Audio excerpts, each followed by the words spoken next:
I have a message. I have a message for President Macron. Today, Israel is defending itself on 7 fronts against the enemies of civilization. We're fighting in Gaza against Hamas, those savages who murdered, raped, beheaded, and burned our people on October 7th. We're fighting in Lebanon against Hezbollah, the most heavily armed terror organization in the world, which was planning an even greater massacre than October 7th on our northern border, and that has rocketed Israeli towns and cities for nearly a year. We're fighting against the Houthis in Yemen and the Shiite militias in Iraq and Syria that together have launched hundreds of drones and missile attacks against Israel. We're fighting against terrorists in Judea and Samaria who are trying to murder civilians in the heart of our cities.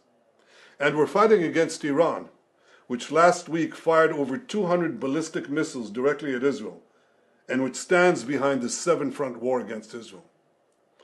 As Israel fights the forces of barbarism led by Iran, all civilized countries should be standing firmly by Israel's side.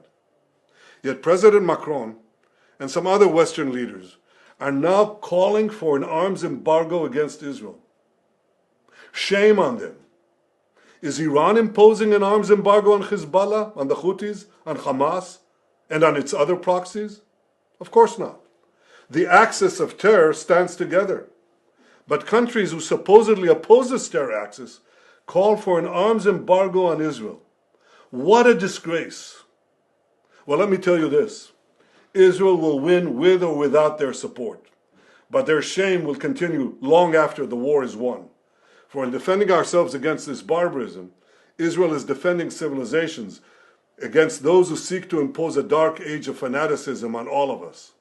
Rest assured, Israel will fight until the battle is won, for our sake and for the sake of the peace and security of the entire world.